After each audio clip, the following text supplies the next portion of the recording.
चलिए दोस्तों, आज हम लोग बात करने वाले हैं chemical reaction and equation chapter 1 के अगले लेक्चर में। पिछले 2 वीडियो में हम लोगों ने बात किया था।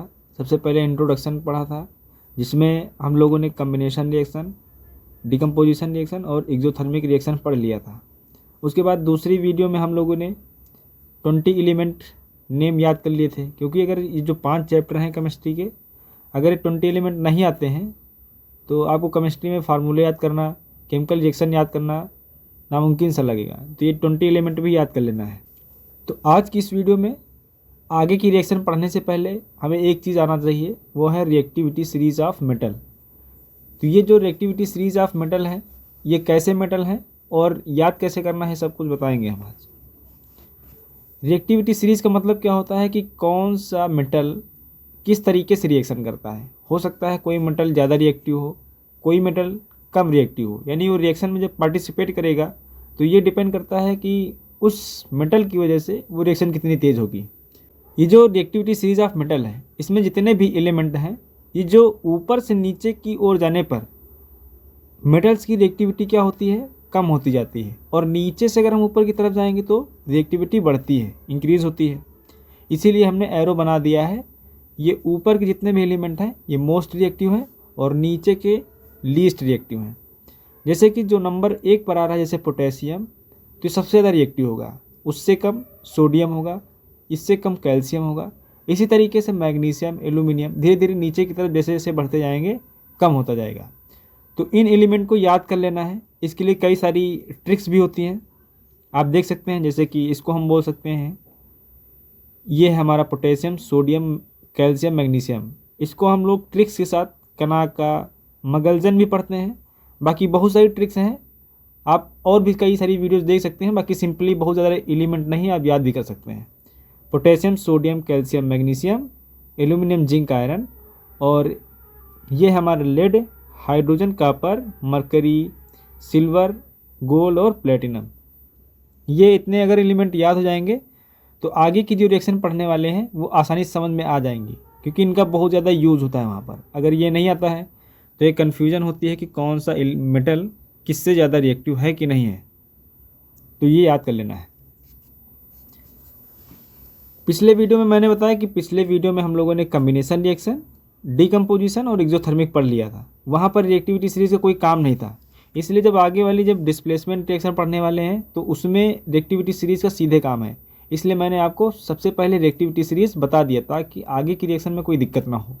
ये पढ़ते हैं डिस्प्लेसमेंट रिएक्शन होती क्या है। तो अगर इसको समझाया जाए तो हम समझ सकते हैं कि इसमें एक मेटल होगा और एक पूरा कंपाउंड होगा। तो इसमें जो मेटल होता है वो दूसरे कंपाउंड के मेटल को, उस मेटल को उसके कंपाउंड से क्या कर देता है, डिस्प्लेस कर देता है, यानी कि हटा देगा। देखिए आप, जैसे कि ये आयरन है, वो कॉपर सल्फेट को कॉपर क्या कर रहे हैं, डिस्प्लेस कर दे रहा है। तो कॉपर को डिस्प्लेस करने का मतलब ये है कि आयरन इससे ज़्यादा रिएक्टिव रहा होगा। तो जब आप रिएक्टिविटी सीरीज जो पीछे पढ़ाया है, अगर वो याद हो जाएगी तो आसानी से आप समझ जाएंगे कि ये कॉपर यहाँ पर डिस्प्लेस क्यों हुआ है। और आयरन इस कॉपर को डिस्प्लेस करने के बाद खुद ही इसके कंपाउंड में ऐड हो जाता है। जैसे कि आयरन हमारा कॉपर को डिस्प्लेस कर दिया और खुद आयरन सल्फेट बना लेता है और कॉपर को डिस्प्लेस कर देता है। इसीलिए इसी डिस्प्लेसमेंट की वजह से इसका नाम पड़ जाता है डिस्प्लेसमेंट रिएक्शन।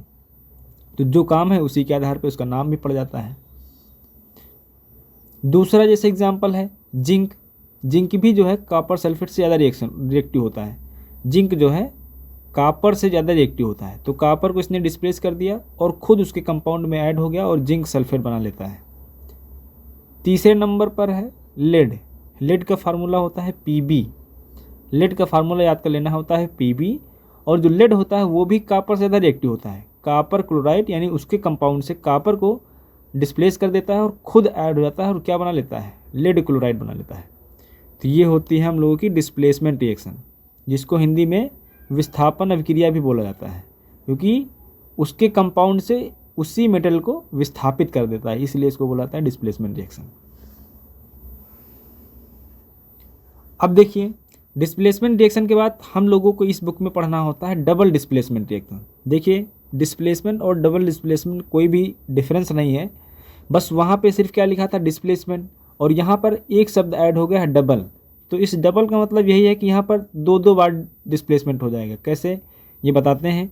जैसे कि लिखा है सोडियम सल्फेट, और इसकी जब रिएक्शन हम लोग करवाते हैं बैरियम क्लोराइड के साथ, तो ये जो सोडियम है, सोडियम सल्फेट जो है ये बैरियम को इसके कंपाउंड से डिस्प्लेस कर देता है, और बैरियम जो है सोडियम सल्फेट से सोडियम को डिस्प्लेस कर देता है। यानी कि ये एक दूसरे को डिस्प्लेस करते हैं, यानी कि दो बार डिस्प्लेसमेंट हो गया, इसीलिए इसको बोलते हैं डबल डिस्प्लेसमेंट रिएक्शन। जैसे कि सोडियम जो है बैरियम को हटा के सोडियम क्लोराइड बना लेता है, और बैरियम सोडियम सल्फेट से सोडियम को हटा के बैरियम सल्फेट बना लेता है। यहाँ यानी कि यहाँ पर दो दो बार डिस्प्लेसमेंट हो जाती है, इसलिए इसको बोला जाता है डबल डिस्प्लेसमेंट रिएक्शन। उसके बाद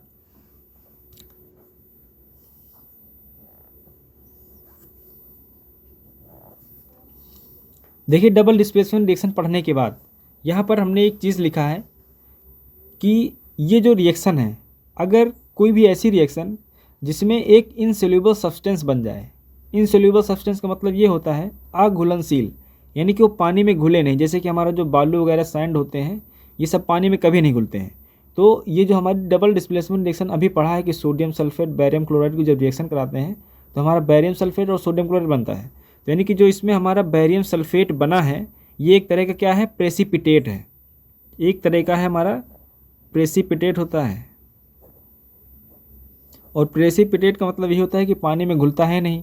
तो ऐसी चीज़, एक ऐसी रिएक्शन जिसमें ना घुलने वाली कोई भी वस्तु बन जाए या फिर कोई भी कंपाउंड बन जाए, तो उसे हम बोलते हैं प्रेसिपिटेशन रिएक्शन। तो कई बार अगर आपसे पूछ लिया जाए कि प्रेसिपिटेशन रिएक्शन क्या होती है, तो यही पूरा आप एग्जाम्पल लिख सकते हैं। और पूछा जाए कौन सा प्रेसिपिटेट बना है, तो बैरियम सल्फेट बना है, क्योंकि ये पानी में घुलता नहीं है।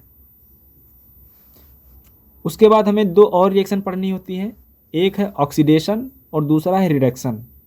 ये बहुत ही आसान है, जब समझ लेंगे तब। सबसे पहले ऑक्सीडेशन रिएक्शन क्या होती है।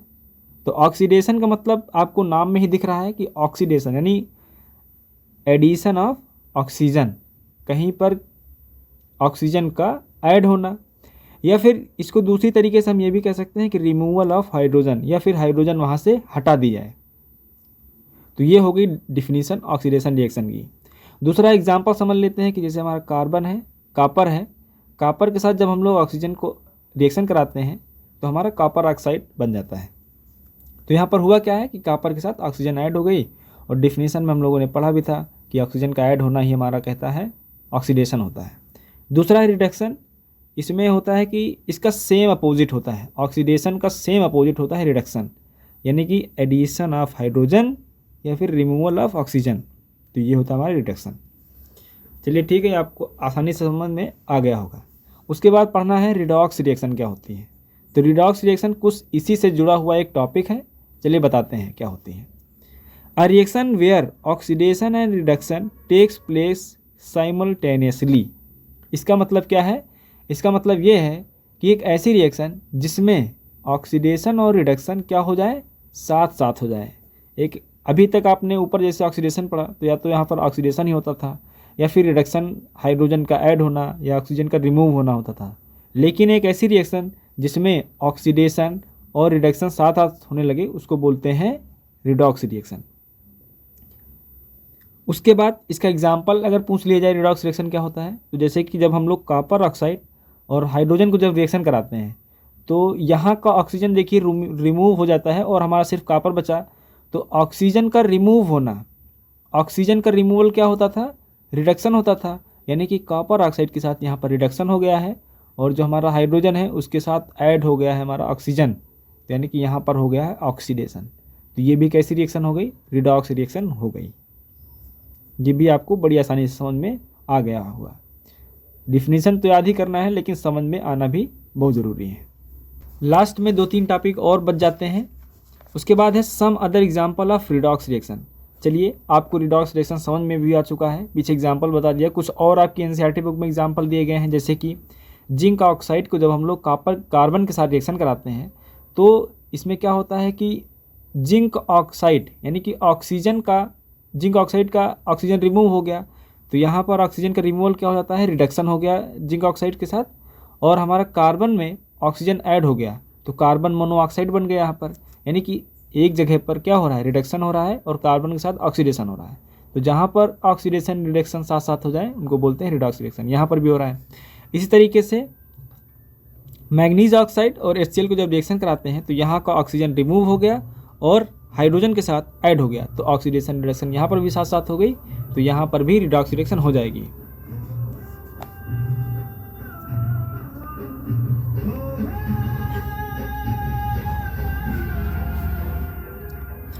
अब हम लोगों के लास्ट के सिर्फ मात्र 2 टॉपिक बचे हैं। इसमें कौन कौन है, तो सबसे पहले पढ़ना होगा effect of oxidation reaction in everyday life, यानी कि जो हमारा ऑक्सीडेशन होता है इसका प्रभाव हमारी ज़िंदगी पर क्या क्या पड़ता है।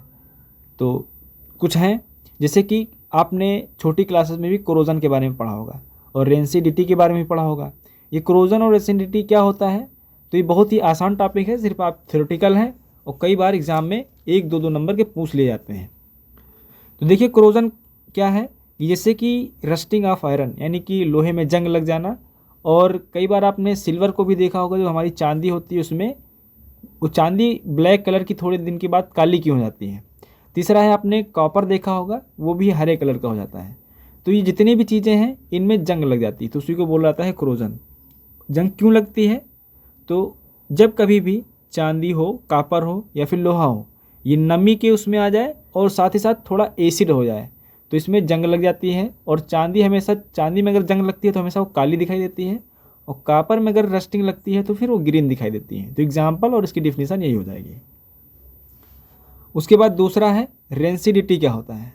तो रेंसिडिटी का मतलब ये होता है कि जितने भी हमारे ऑयली फूड होते हैं उसमें जब ऑक्सीजन ऐड हो जाती है यानी ऑक्सीडाइज हो जाते हैं, तो उसमें आपने देखा होगा कुछ दिन के बाद भोजन में अजीब सी बदबू आने लगती है, तो उसको खाने में दिक्कत होती है। तो हमारे जितने भी फैट ऑयल वाले जितने भी फूड हैं अगर उसमें ऑक्सीजन ऐड हो जाती है, ऑक्सीडाइज हो जाते हैं, तो भोजन खराब हो जाता है। ठीक है, तो इसको ही बोला जाता है रेंसिडिटी।